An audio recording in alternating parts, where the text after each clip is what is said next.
Hi everyone, RW here, and welcome to episode number 2 of Quo Vadimus. Quo Vadimus. It's Latin for where are we going? And if you haven't watched episode 1, obviously watching episode 2, you're probably wondering what this is all about and how it came about. So very quickly, myself, I'm trying to build a career path as a writer and speaker in the area of personal relationships. About 5 years ago, give or take, I decided to use video as the major plank to build my platform. I acquired a whole lot of video making assets and software over that time, and one of my favorite video making software packages comes from a company called Videos, which is based in the United Kingdom.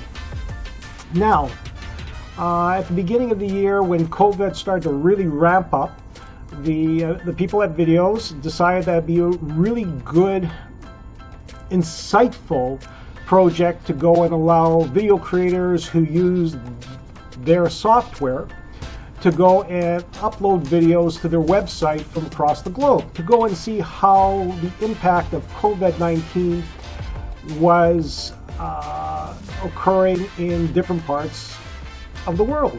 And I thought this was a wonderful project, and I jumped on board on this. So I've actually uploaded 2 videos to their website, and this is now the third, actually. And so that's how all this came about. So the series was dedicated and is dedicated to go and dealing with COVID-19, what's happening where I live, but also the bigger picture of where do we go from here?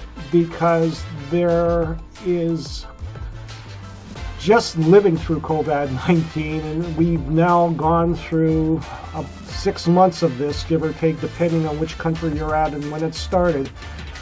There's been absolute upheaval. We're talking upheaval from work, families, societal, economics, a whole bit. And where do we go from here when we're dealing with something that we've never dealt with before? So that's how this series occurs. So it's been 3 months, just a few days short of 3 months since I uploaded episode 1. So I initially decided not to go and make this a regular ongoing series, like, I'm going to produce a video every 2 days or 3 days or every week. Because there was just so much information, and continues to be so much information and coverage on COVID-19 globally, that we're probably all getting pretty wary of having to constantly be informed of what's happening. So I'm kind of happy I'm having these breaks in time between issuing episodes. The really nice thing is, it gives the viewers like you of Videos a better grip of what's happened over a longer period of time. So in other words, 3 months in this case. So what I'd like to do touch upon is the impact where I live and the impact for the country I reside in, and that was the initial intent of the people of Videos, about what was happening where video creators lived. So we're going to do that to start with, and then I'm going to touch upon some other interesting things that are transpiring where I am. So I live in Winnipeg, Manitoba, Canada. I'm in the middle of the country, if you've ever looked at a map of Canada. And for my particular province, COVID-19 has been, shall we say, very, very, for all practical purposes, very lenient for my province. So as of the creating of this video, which happens to be on Saturday night on July the 11th, 2020, my province has had a total of 325 cases confirmed of COVID-19. We've had, fortunately, 314 people who have recovered, which is very good. We have currently 4 cases that are active, and unfortunately, we've had 7 deaths. So looking at those numbers for my province, we're thankful that the numbers were low, and we're very thankful that the number of deaths has been very, very minimal. So that's great. As for the country I reside in, Canada, we've had a total of, as of this recording, we've had 107,346 confirmed cases of COVID-19. And of those 107,346 cases, the good news is 71,266 have recovered. And so we're fortunate and we're happy to see that. We have currently about 27,307 cases that are active. So they're not out of the woods yet, and only time will tell how the outcome would be positive or negative. And unfortunately, for our country, there has been deaths of 8,773. And that is a fairly large number. But again, given everything, we consider ourselves to be rather fortunate, comparing our experience with COVID-19 versus other places on the globe. And what is currently happening, if you're keeping abreast of world news in certain parts of the globe, COVID-19 is just actively ravaging the populations of a number of countries. So that is what has happened in my own province and for my country as a whole. And the general perception of Canadians is that, yeah, we're expecting a second wave coming in the fall and winter of 2021, and we are not taking this lightly. The number of people where I live who are using masks in public places or on public transit is fairly substantial. Our local health experts for my province and for our country are telling Canadians that yes, there will be a second wave, and we should be doing everything we can to prepare for it. So it's better to be prepared than not be prepared. So that's kind of the thinking of Canadians. Now, Canada, if you've looked at a map, our biggest connecting neighbor is the United States. And for those of you that didn't know, Canada has the longest undefended border in the world with our neighbor. And unfortunately, in the U.S., COVID-19 has not been as lenient as it has for Canadians. And what we're seeing now in the U.S. is a lot of cases are spiking, a lot of deaths are spiking. I believe yesterday there was over 70,000 new cases in the U.S. And what I would like to touch upon is that there has been some survey work done. And to give you an idea how Canadians feel about COVID-19, back at the beginning of June, a survey was done nationally, and they were asking Canadians how they felt about opening up the border unrestricted between Canada and the United States. And at that time, what was interesting is that only 20% of Canadians wanted the border open, entirely open, no restrictions. 40% of Canadians wanted the border closed until at least the end of the summer, and 31% of Canadians wanted the border closed until there was a vaccine developed. So what we had here is 71% of Canadians back at the beginning of June wanted restrictions of non-essential travel of U.S. citizens into Canada, 71% said no, we don't. We only want essential people coming into Canada. So that means for supply chain, truck drivers, people that have to go into the U.S. or come to Canada to do work, for essential services, essential products, all those sorts of things. Just essential. Tourism, non-essential travel, no, we don't want it. And at that time, by the way, they took the survey in June. Canadians, I don't know what you would make of it, but only 10% of Canadians, when they surveyed, felt that confident that there would be a vaccine developed for COVID-19. And so when you only get 10% of the population firmly believing you're going to be able to discover a vaccine, the other 90% of us are pretty skeptical. So that's that's really interesting for a couple of reasons. One is either Canadians are a bunch of pessimists, or boy, and please pardon the expression here, Canadians are way ahead of the curve when it comes to COVID-19. But most recently, there was another poll that came out.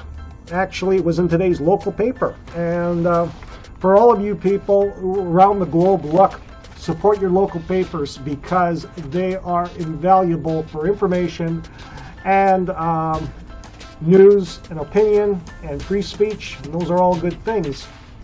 But in today's paper, there was a new survey, and they asked Canadians again, do you want the border to be opened up with the U.S.? Well, remember that a month ago I told you it was 20% of Canadians wanted the border opened up without any restrictions whatsoever? Well, it's now down to 11%. Only 11% of Canadians want the border opened up entirely with the U.S., and 86% of Canadians want the border closed to non-essential travel to Americans. And quite frankly, we want the border closed both ways. We don't want American tourists coming to Canada, and Canadians don't want to go and visit the United States. And given what's happened with COVID-19, the spread, the upticks, the intensity that's increasing with new cases and deaths, that's understandable. So that's what we're currently dealing with, and we're concerned. And why we're concerned in Canada is, like I say, the geographical proximity.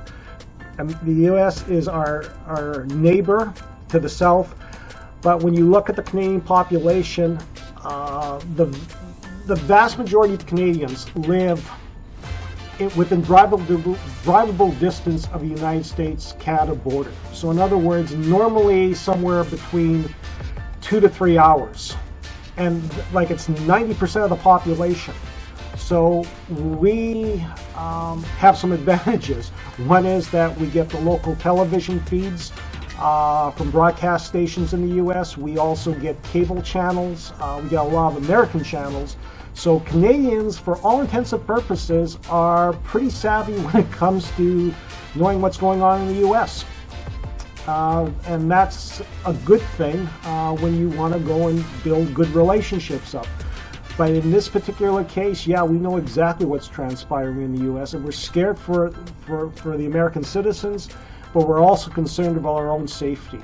And if, unfortunately, we end up seeing and witnessing just the ravishing of the U.S. by COVID-19, then even that essential travel of our people between the U.S. and Canada for work and for trade and for essential services and supplies and supply chains, some of that will be coming into Canada, and that's what's going to go and perhaps trigger a wave that may be even more severe than what we're expecting.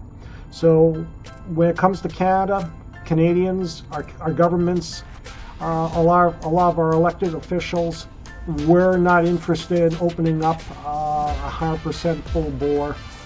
until there's real containment of COVID-19 in the U.S. And everybody I asked this question to, and I've been doing this over the last 3 months, every single person that is in my city where I came in contact with them, and I basically said, hey, my opinion is, keep the border closed until we get a handle on this. Every single person I came in contact with, everybody told me the same thing. They agreed keeping the border closed is the smart thing to do. And so we're going to see that border continue to be closed. Now, the economic fallout from all of this is just starting. And we're seeing a lot of bankruptcies in the U.S.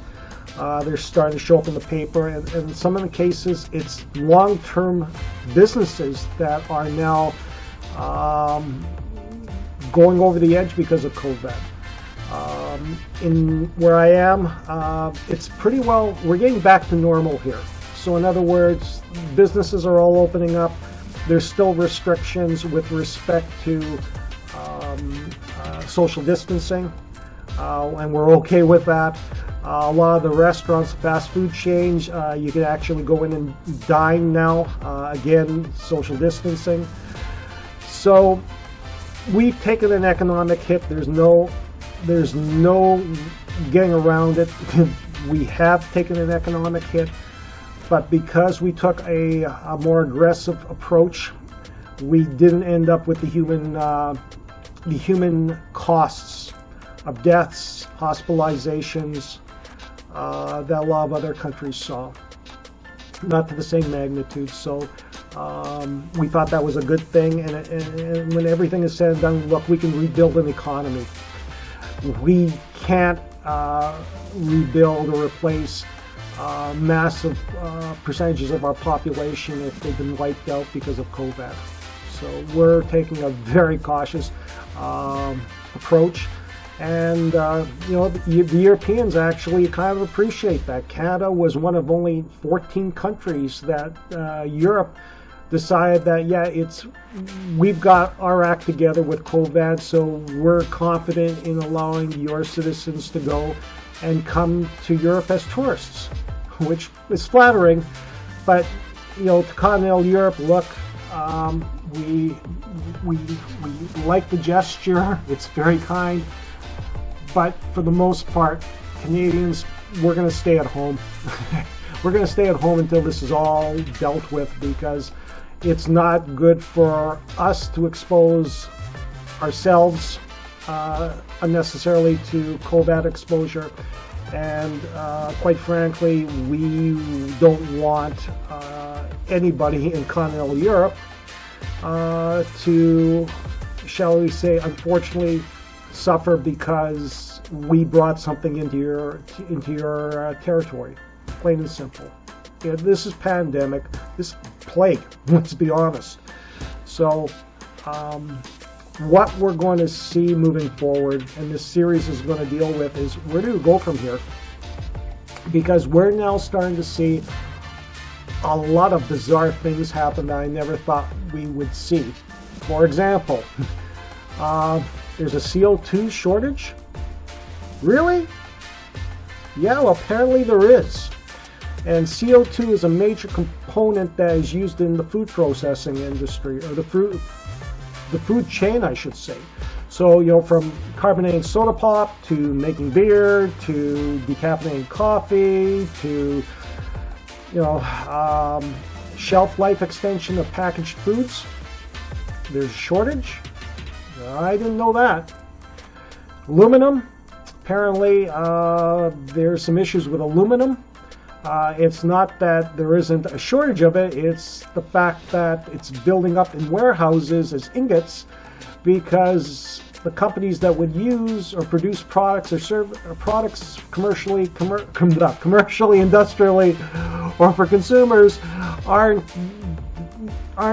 taking aluminum, because they're not sure whether their customers are going to need the products that they create made out of aluminum.